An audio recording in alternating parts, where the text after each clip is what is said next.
sobre su venida crece cada día, y pronto escucharemos el atronador aviso de que ¡el novio viene! ¡El novio viene! Una de las verdades más benditas que yo conozco es que Jesús puede venir en cualquier momento. La última oración que encontramos en la Biblia está en Apocalipsis 22:20. Sí, ven, Señor Jesús. Primera Tesalonicenses 1, los versos 9 y 10. Porque ellos mismos cuentan de nosotros la manera en que nos recibisteis y cómo os convertisteis de los ídolos a Dios para servir al Dios vivo y verdadero y esperar de los cielos a su Hijo. Una de las más hermosas y significativas frases en la Biblia es lo que dice el verso 10, y esperar de los cielos a su Hijo, al cual resucitó de los muertos, a Jesús, quien nos libra de la ira venidera. Déjeme decir algo acerca de la última parte de este versículo. ¿Qué es lo que vemos aquí? La terrible realidad de la ira que vendrá. Esa ira divina que está como una espada de Damocles sobre todos los seres humanos. La pendiente ira de Dios. Note que no es solo que Jesús viene, sino que la ira de Dios también viene. ¿Qué es eso? ¿A qué hace referencia? Hace referencia a la gran tribulación. Si usted piensa que hoy en día estamos teniendo increíbles problemas y dificultades, la ira de Dios, la gran tribulación, hará que estos días que estamos viviendo en la actualidad parezcan como paseo de verano en la playa. La ira de Dios, la gran tribulación, será un tiempo infernal en la tierra, será un tiempo de indescriptible sufrimiento. El profeta Daniel advirtió sobre este tiempo. Anota al margen Daniel 12:1. Y será tiempo de angustia, cual nunca fue desde que hubo gente hasta entonces. Será un tiempo de sufrimiento sin paralelo en la historia. Y el Señor Jesús también advirtió sobre esto. Busque Mateo 24, desde el verso 21. Porque habrá entonces gran tribulación, cual no ha habido desde el principio del mundo hasta ahora, ni la habrá. No estamos hablando de una tribulación normal, no estamos hablando de los tiempos oscuros y terribles que los creyentes han conocido y vivido a través de los siglos. Estamos hablando de un tiempo sin precedentes. Daniel habla de tiempos problemáticos. Jesús habló de la gran tribulación y Pablo lo identifica como la ira que vendrá. En el capítulo 6 de Apocalipsis se describe la ira que vendrá. Veamos desde el verso 15. Y los reyes de la tierra y los grandes, los ricos, los capitanes, los todopoderosos y todo siervo y libre, se escondieron en las cuevas y entre las peñas.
De los montes, y decían a los montes y a las peñas: caed sobre nosotros y escondednos del rostro de aquel que está sentado sobre el trono y de la ira del Cordero. Generalmente hablamos de la gentileza del amor del Cordero, o sea, de Jesús. Pero escúcheme con atención. El amor de Dios es la mitad de la verdad, pero no toda la verdad. Y cuando usted toma solo la mitad de una verdad y la presenta como si fuera toda la verdad, entonces la mitad que no presenta resulta que viene siendo una mentira. Pero, mi amigo, de acuerdo a la Biblia, la otra mitad del amor de Dios es la ira de Dios, la justicia de Dios.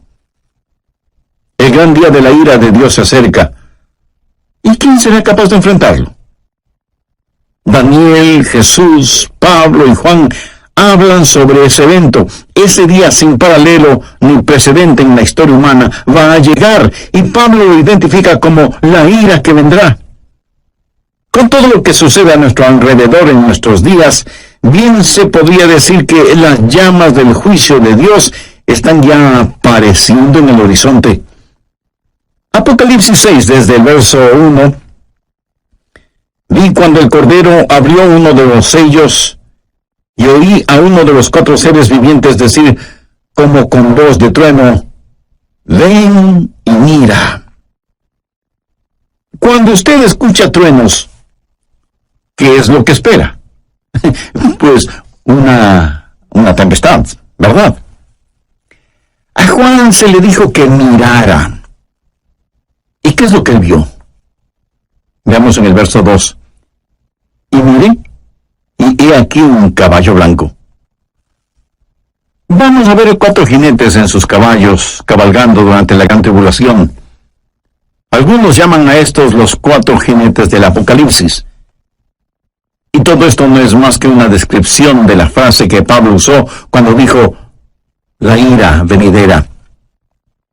El primer caballo es el blanco, de dominio. Juan dice, y miré, y he aquí un caballo blanco, y el que lo montaba tenía un arco, y le fue dada una corona, y salió venciendo, y para vencer. ¿Quién es este que monta en un caballo blanco? Mi amigo, no es otro que el anticristo. Es la simbología bíblica. Un caballo blanco significa dominio, conquista, triunfo, y durante ese tiempo, el Mesías del diablo, el anticristo, regirá en el mundo. Tiene un arco en su mano, lo cual es símbolo de poder. Tiene una corona en su cabeza, lo cual también significa dominio. Y si usted me pregunta, ¿el mundo en realidad será gobernado por el anticristo?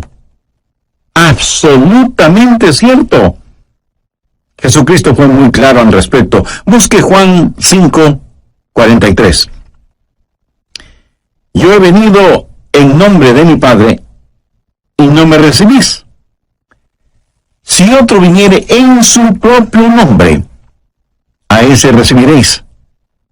Jesús dijo que no le recibimos a él, que es el verdadero Cristo, pero sí recibiremos al anticristo, que vendrá montado en un caballo blanco. De paso, quiero compartir con usted lo que leí en un periódico y que tiene que ver con un nuevo símbolo propuesto para las Naciones Unidas. ¿Sabe cuál es ese nuevo símbolo? Un caballo blanco. El artículo dice que el caballo blanco es símbolo de paz, y cito textualmente parte de lo que dice el periódico. La paloma, como símbolo de paz y fraternidad entre las naciones, enfrenta a un competidor, un caballo blanco. El diseño del caballo blanco fue donado con el propósito de unir pacíficamente los 5 continentes, simbolizado a través de la fortaleza del caballo que asegura libertad y unidad. En la cabeza del caballo habrá 5 cintas de diferentes colores que representan los 5 continentes: Europa, Asia, África, América y Australia. Así que se está impulsando un nuevo símbolo de paz, un caballo blanco, para que unifique al mundo. Y Daniel, haciendo referencia al anticristo, dice que por medio de la paz destruirá muchos. Segundo, el caballo rojo de la destrucción. Apocalipsis 6:4. Y salió otro caballo, bermejo, y al que lo montaba le fue dado poder de quitar de la tierra la paz, y que se matasen unos a otros, y se le dio una gran espada. El caballo rojo de la destrucción, rojo como el color de la sangre. Y cuando este inspirado anticristo cabalga para conquistar, en su diabólico cerebro no habrá más que esa idea, conquistar, y habrá guerra y terror y destrucción. y la sangre roja lo manchará absolutamente todo. ¿Alguna vez usted ha pensado en nuestro mundo presente, armado hasta los dientes, con toda clase de armas de destrucción? El Medio Oriente es un verdadero polvorín, y en realidad nadie sabe qué naciones tienen armas biológicas o capacidad nuclear o termonuclear. Un gran general norteamericano dijo: sabemos mucho más acerca de la guerra que de la paz. Sabemos más acerca de quitar la vida que acerca de vivir en este siglo que se pregona es el siglo del progreso. El conocimiento científico ha sobrepasado los límites de control. Tenemos muchos hombres de ciencia, pero en verdad muy pocos hombres de Dios. El mundo ha alcanzado notoriedad sin sabiduría, poder sin conciencia. Somos un mundo de gigantes nucleares, pero criaturas sin ética. Todo lo que sucede en el mundo está llegando a su clímax. Y la Biblia lo identifica como el gran día de la ira de Dios. Con la llegada del caballo rojo de la destrucción, el espíritu del odio que está en el anticristo inflamará los corazones y las mentes de los seres humanos y causará que los padres maten a sus propios hijos y que se maten entre hermanos. Será un tiempo de indescriptible sufrimiento cuando la espada estará chorreando la sangre de todos aquellos que no han querido recibir la marca de la bestia. Y los cadáveres estarán abandonados en las calles, llenando con olores putrefactos el aire, en donde se mezclarán las lágrimas y el llanto de los vivos con el pedido de auxilio de los moribundos. Y uno puede entender lo que profetizó Jesús cuando dijo: mas ay de las que están encintas y de las que crían en aquellos días, porque habrá entonces gran tribulación, cual no ha habido desde el principio del mundo hasta ahora, ni la habrá. Tercero, el caballo negro de la privación. Apocalipsis 6, versos 5 y 6. Cuando abrió el tercer sello, oí al tercer ser viviente que decía: ven y mira. Y miré, y he aquí un caballo negro, y el que lo montaba tenía una balanza en la mano, y oí una voz de en medio de los cuatro seres vivientes que decía: 2 libras de trigo por 1 denario, y 6 libras de cebada por 1 denario, pero no dañes el aceite ni el vino. ¿Qué representa el caballo negro? Representa hambruna, invariablemente, porque después de una guerra sigue la hambruna. La balanza en este pasaje, usada para pesar harina, habla de la escasez de los alimentos y nos habla de precios elevadísimos y naciones que se mueren de hambre. 1 libra de trigo o cebada representa una comida, y esa comida costará todo un día de trabajo. O sea que será necesario el trabajar todo el día para poder comprar algo para comer. ¿Sabía que ya vivimos en un mundo en donde más de la mitad de la población vive en perpetuo estado de hambre? Ahora imagínense lo que será durante la gran tribulación, cuando los hombres inflamados con espíritu de odio preferirán ir a la guerra antes que trabajar en la tierra. Por la historia aprendemos que cuando el general romano Tito Vespasiano, en el año 70, cercó a Jerusalén, impidió el abastecimiento de alimentos desde fuera de la ciudad y confiscó todos los alimentos que encontró dentro de la ciudad para su propio ejército. Fue tan la hambruna que se sintió en Jerusalén que, según los historiadores, las madres casi enajenadas por el hambre mataban a sus bebecitos para comérselos. Jesús dijo que un tiempo mucho peor que eso está por venir. Cuarto, el caballo amarillo de la destrucción. Apocalipsis 6, versos 7 y 8. Cuando abrió el cuarto sello, oí la voz del cuarto ser viviente que decía: ven y mira. Miré, Y he aquí un caballo amarillo, y el que lo montaba tenía por nombre Muerte, y el Hades le seguía. Y le fue dada potestad sobre la cuarta parte de la tierra para matar con espada, con hambre, con mortandad y con las fieras de la tierra. En el original griego, la palabra amarillo describe un color verde amarillento pálido. Este caballo es el de la destrucción, y millones de seres humanos serán destruidos. Esto nos enseña que en los oscuros días de la ira venidera habrá un odio generalizado, inspirado por el anticristo, y las masacres serán las consecuencias de ese odio, y la sangre correrá como ríos, y el hambre producirá muerte, y después de la muerte, el infierno. Se dice que a veces más gente muere después de terminada una guerra que durante la guerra misma. Y usted preguntará, ¿cómo puede ser eso posible?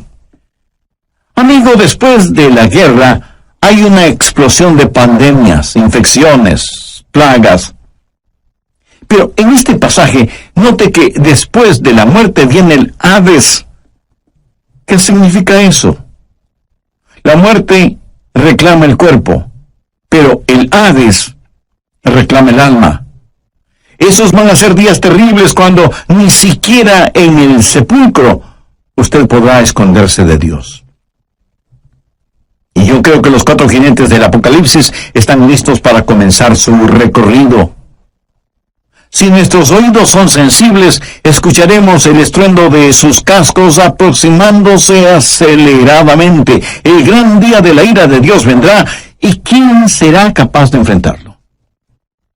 Este pasaje de Primera de Tesalonicenses nos previene acerca de la ira que vendrá, pero solo he hablado de una parte de lo que sucederá durante la gran tribulación. Vayamos ahora a Apocalipsis 9. La gran tribulación será un tiempo cuando los espíritus diabólicos serán desatados sobre la tierra. Apocalipsis 9:1.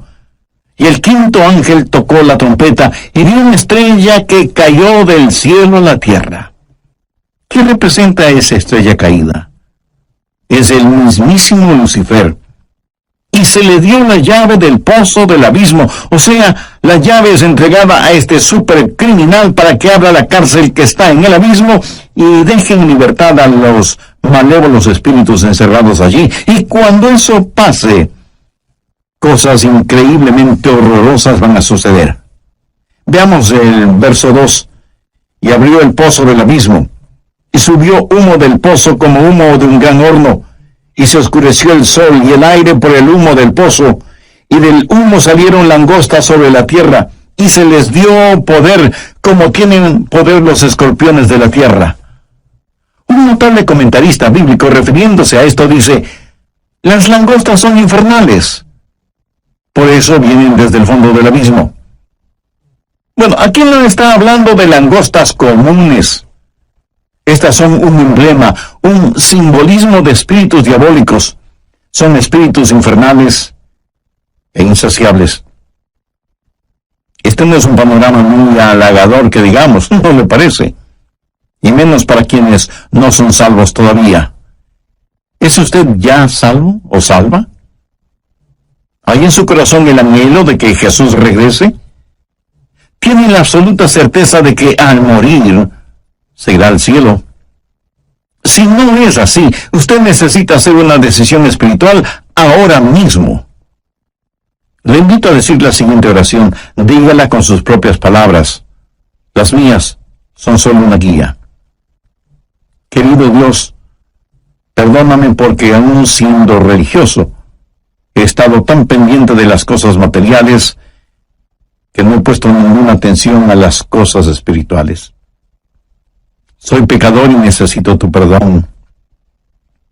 Me acerco a ti en busca de misericordia y gracia. Señor Jesús, te invito a que seas mi Salvador y mi Señor. Que no tuviesen el sello de Dios en sus frentes. En el Oriente, enormes enjambres de langostas aparecen en cierta época del año y devoran todo cuanto encuentran a su paso, incluyendo la vegetación. Pero las langostas de este versículo son diferentes. No dañarían ni una sola hoja de la vegetación, pero sí dañarían a los hombres y serían insaciables. Pero no solo son insaciables, sino que también son intolerables. Veamos los versos 5 y 6. Y les fue dado no que los matasen, sino que los atormentasen 5 meses, y su tormento era como un tormento de escorpión cuando llegue al hombre. ¿Ha sido usted alguna vez picado o mordido por un escorpión? Bueno, yo sí. Y eso es algo que de ninguna manera es agradable en recordarlo. Pero estos tal vez billones de langostas bíblicas salidas del abismo infernal tendrán el poder de ocasionar intolerables y terribles dolores. ¿Cuán terrible es ese dolor? La respuesta está en el verso 6. Y en aquel día los hombres buscarán la muerte, pero no la hallarán, y ansiarán morir, pero la muerte huirá de ellos. Los hombres con ansiedad buscarán la muerte, porque la muerte será una bienvenida liberación al tormento ocasionado por estos espíritus diabólicos que estarán en total libertad sobre la tierra. No solo serán espíritus intolerables, sino que además serán espíritus irresistibles. Verso 7. Y el aspecto de las langostas era semejante a caballos preparados para la guerra. Como un ejército bien entrenado, avanzan, marchan, y nadie les puede detener, nadie puede estorbar el vertiginoso marchar de estas fuerzas diabólicas salidas del fondo del abismo de la maldad. Son irresistibles y al parecer invencibles. Apocalipsis 9:7. Y el aspecto de las langostas era semejante a caballos preparados para la guerra. En las cabezas tenían como coronas de oro. ¿Qué significa esto? Significa que a Satanás se le ha dado dominio y está temporalmente en el trono. Es el milenio del diablo. El infierno está de fiesta. Son irresistibles, invencibles e inteligentes. Mire lo que dice la parte final del verso 7. Sus caras eran como caras humanas. En la tipología bíblica, el rostro de un hombre siempre habla de inteligencia. Pero siempre ha sido la sabiduría humana la que ridiculiza la verdad de Dios. El interés de Satanás siempre ha sido el controlar la mente del hombre, no tanto su corazón y conciencia. Los espíritus diabólicos implantan en nuestras mentes ideas de cómo debemos aprender acerca de las estratagemas seductoras de Satanás, pero son estratagemas insidiosas. Verso 8. Tenían cabello como cabello de mujer, sus dientes eran como de león. Mi amigo, estas no son langostas ordinarias. El cabello de mujer habla del carácter seductor y atractivo de las fuerzas diabólicas. La Biblia nos advierte acerca de los espíritus seductores, y el diablo seducirá a millones con encantos femeninos. Pero debemos mirar más allá de todo lo que ofrece como atractivos este ángel de luz, porque él es en verdad un león rugiente.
La Biblia dice, sus dientes eran como de león. para devorar y destruir a quienes caen en sus garras, insidioso y engañador, con pelo como de mujer, pero con colmillos de león. Los espíritus diabólicos son además insensibles. Veamos el verso 9. Tenían coraza como corazas de hierro. ¿Qué significa esto? Que por un periodo de tiempo ellos eran inmunes a cualquier daño. A los débiles y pecadores seres humanos no les servirá de nada el tratar de luchar. ¿Cuán frecuentemente desestimamos el poder de Satanás y nos reímos y hacemos bromas al respecto? Lo cual es una necedad, porque estos espíritus diabólicos son insensibles e inescapables. Note lo que dice la segunda parte del verso 9. El ruido de sus alas era como el estruendo de muchos carros de caballo corriendo a la batalla. Por todas partes el aire está lleno con los ruidos de estos espíritus diabólicos, a quienes usted ni puede ganar en astucia, ni en nada.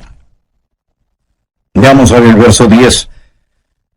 Tenían colas como de escorpiones y también aguijones, y en sus colas tenían poder para dañar a los hombres durante 5 meses. ¿Sabía usted que el tiempo normal de vida de una langosta es 5 meses? El apóstol Juan usa simbolismos para decirnos que estos espíritus malignos, que tienen colas como de escorpiones, efectuarán su trabajo de herir a los hombres. Tienen el poder para hacerlo. Y como si todo esto fuera poco, esos espíritus son además indivisibles. Verso 11. Y tienen por rey sobre ellos al ángel del abismo, cuyo nombre en hebreo es Abadón y en griego Apolión. Hay un rey sobre estos espíritus. Recuerde que no tenemos lucha contra sangre y carne, sino contra principados, contra potestades, contra los gobernadores de las tinieblas. Abadón o Apolión literalmente significa destrucción. Un poderoso príncipe infernal, tal vez Satanás mismo, es quien los guía para que torturen a los habitantes de la tierra durante la gran tribulación, o sea, durante la ira venidera. En segundo lugar, hay una anticipada espera. Veamos 1 Tesalonicenses 1:10. Y esperar de los cielos a su Hijo, al cual resucitó de los muertos, a Jesús, quien nos libra de la ira venidera. ¿Lo ven? Esperamos por su Hijo Jesús, quien nos libra de la ira venidera. Pregunta, ¿vivirá la iglesia la gran tribulación? ¿Estará la iglesia sujeta a la ira que vendrá? Bueno, personalmente no lo creo, y le diré por qué. Creo que la Biblia claramente enseña que la iglesia será arrebatada, raptada, antes de que la ira llegue. Veamos 1 Tesalonicenses 5:9. Porque no nos ha puesto Dios para ira, sino para alcanzar salvación por medio de nuestro Señor Jesucristo. El apóstol Juan le dijo a la iglesia de Filadelfia la misma cosa. Veamos Apocalipsis 3:10. Por cuanto has guardado la palabra de mi paciencia, yo también te guardaré de la hora de la prueba que ha de venir sobre el mundo entero. Y usted podría preguntarme, pastor, eso es lo que Juan le dijo a la iglesia de Filadelfia, pero no a nuestras iglesias. Vayamos rápidamente a Apocalipsis 3:13. ¿Qué dice? El que tiene oído, oiga lo que el Espíritu dice a las iglesias. Lo que se le dijo a la iglesia de Filadelfia también es para nosotros. Si guardamos las palabras de su paciencia, Él nos librará de esa hora de tribulación. Dios no derrama su ira sobre sus hijos. Él disciplina a sus hijos. Antes de que un reino declare guerra a otro reino, ¿qué es lo que hace? Llama a sus propios ciudadanos a que salgan de ese reino antes de declarar la guerra. Antes de que Dios hiciera llover fuego y azufre sobre Sodoma, el ángel le dijo a Lot, no puedo hacerlo hasta que tú salgas de aquí. Lot y su familia fueron sacados de la ciudad antes de que la ira de Dios se hiciera una realidad. Dios los salvó sacándoles de la ciudad. Antes de que Dios enviara el diluvio en tiempos de Noé, ¿qué es lo que hizo? Arrebató a Enoc antes del diluvio para que fuera como un retrato, una ilustración de que antes de que Dios derrame su ira, Dios salva a los suyos. Dios puso a Noé en el arca como una ilustración de lo que la nación judía experimentaría y saldría del fuego de la tribulación. Si la iglesia va a pasar la gran tribulación, hay ciertas cosas que deben suceder. Y no estaremos esperando el regreso de Jesús en cualquier momento. Anote Mateo 24:36. Pero del día y la hora nadie sabe, ni aun los ángeles del cielo, sino solo mi Padre. Nadie, absolutamente nadie, sino el Padre, conoce el tiempo del regreso de su Hijo a la tierra. Y en Mateo 24:38, porque como en los días antes del diluvio estaban comiendo y bebiendo, casándose y dándose en casamiento, hasta el día en que Noé entró en el arca, entonces vendrá el Hijo del Hombre. Ahora escúcheme, comer, beber, casarse o dándose en casamiento no es precisamente la gran tribulación. Es cierto que para algunas parejas su cónyuge es una gran tribulación. ¿Qué es lo que dice Mateo 24:42? Velad pues, porque no sabéis a qué hora ha de venir vuestro Señor. Y en el verso 44 leemos, por lo tanto, también vosotros estad preparados, porque el Hijo del Hombre vendrá a la hora que no pensáis. Si la iglesia va a pasar por la gran tribulación, puedo simplemente comenzar a marcar los días. La tribulación durará 7 años. La divido en 2 periodos de 3 años y medio y puedo comenzar a contar. Pero la Biblia dice que debemos esperar por Jesús, debemos esperar su regreso de los cielos. No debemos estar esperando la tribulación. Marcos 13, versos 32 y 33 dicen, pero de aquel día y de la hora nadie sabe, ni aun los ángeles que están en el cielo, ni el Hijo, sino el Padre. Mirad, velad, llorad, porque no sabéis cuándo será el tiempo. Una y otra vez el Señor nos dice que debemos estar listos. Él nos ha librado de la ira venidera. Si la iglesia va a pasar por la gran tribulación, entonces, en vez de estar mirando hacia arriba, debemos estar mirando alrededor, esperando no a Cristo, sino al anticristo. No habrá la esperanza bendita, y la muerte sería mucho mejor que pasar por la tribulación para llegar al reino. Sí, hay una ira pendiente, pero también hay una anticipada espera. Nosotros esperamos por Jesús. Hay también un servicio ejemplar. ¿Qué debemos hacer? Pues estar listos para el rapto. ¿Cómo los creyentes de la iglesia primitiva se preparaban para el rapto?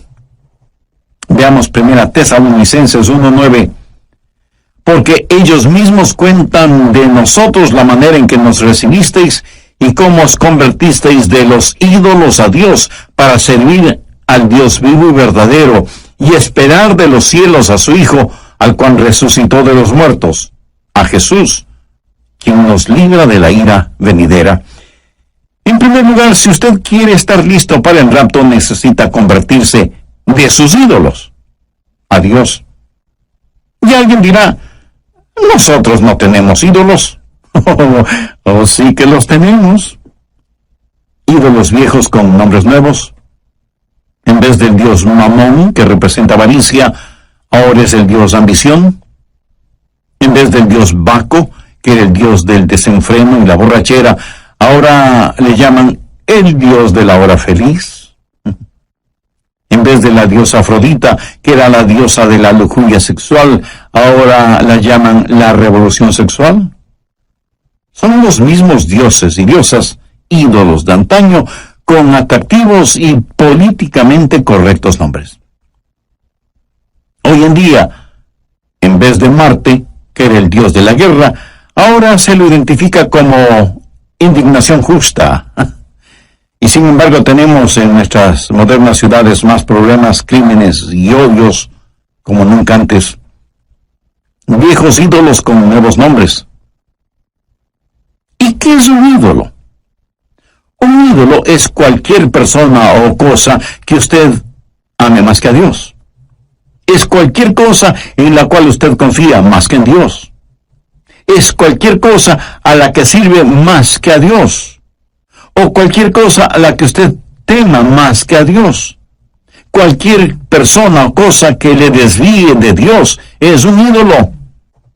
En Mateo 6:33 leemos: mas buscad primeramente el reino de Dios y su justicia, y todas estas cosas os serán añadidas. Usted debe volverse de sus ídolos a Dios. Usted no puede tener a Cristo y al mundo al mismo tiempo. Tiene que arrepentirse. Esa es la primera cosa para estar listo o lista para el rapto. ¿Se ha vuelto usted hacia el Dios vivo y verdadero? ¿Se ha olvidado o dejado de sus viejos caminos? ¿Le ha entregado su corazón a Jesús, que es el Dios vivo y verdadero?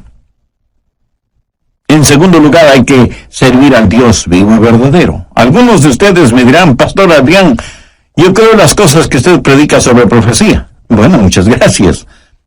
Ahora permítame decir con toda la unción, función y emoción de mi alma, si usted cree en lo que estoy predicando hoy, usted debe empezar a servir a Jesús. Por favor, saque su cabeza de las nubes proféticas y ponga sus pies en la tierra y comience a ganar almas. La verdadera prueba no es si usted cree o no lo que estoy enseñando, sino lo que usted va a hacer para prevenir a los hombres de la ira que vendrá. Y debemos trabajar hasta cuando Jesús regrese, y luego nos juntaremos en nuestro hogar celestial. Tercero, hay que esperar el regreso de Jesús. Esos creyentes esperaban por Jesús, no como un último recurso o como una escalera de incendios, sino que estaban diciendo: ven pronto, Señor Jesús. Estaban esperando su regreso, ansiaban su venida, vivían con esa expectativa, oraban por su venida, y muchos literalmente murieron diciendo: ven, Señor Jesús. Como ilustración le contaré que una joven mujer estaba en la estación del tren esperando a su novio, que venía para casarse, y ella estaba ahí, esperando con ansiedad el tren. El anciano jefe de la estación también estaba ahí, con sus horarios de llegadas y salidas de trenes. Él sabía que un tren estaba por llegar, pero no lo esperaba con la misma ansiedad con que esa novia esperaba la llegada del tren en donde venía su novio. Nosotros debemos tener el espíritu no del jefe de la estación, sino de esa novia. La Biblia dice: y esperad de los cielos a su Hijo, al cual resucitó de los muertos, a Jesús, quien nos libra de la ira venidera. Me pregunto cuántos de quienes me escuchan en este momento conocen en forma personal al Señor Jesucristo. Porque si usted aún no tiene una relación íntima con Él, este es el momento de hacer esa decisión. Recuerde que Jesucristo puede retornar en cualquier momento, y en la Biblia no encuentro ninguna esperanza para nadie que no tenga a Cristo en su corazón. Si usted rechaza ser salvo antes de la venida de Jesús, terminará creyendo las mentiras de Satanás, y tendrá que vivir los horrores de la tribulación, y después de eso, el infierno, o sea, separado eternamente de Dios. Y si me pregunta cómo puede ser salvo, lo primero que tiene que hacer mi amigo, mi amiga, es dejar sus ídolos y buscar al Dios único y verdadero, y por fe pedir la presencia de Jesús en su vida. Y eso lo puede hacer este mismo instante, orando la siguiente sencilla oración: Señor Jesús, te invito a que vengas a morar en mi corazón. Te pido perdón por mis pecados, límpiame y sálvame. Yo no puedo salvarme por mí mismo, y no merezco ser salvo, pero tú moriste para salvarme si confiaba en ti. Confío en ti con todo mi corazón. Quiero nacer de nuevo, tener una vida nueva y transformada.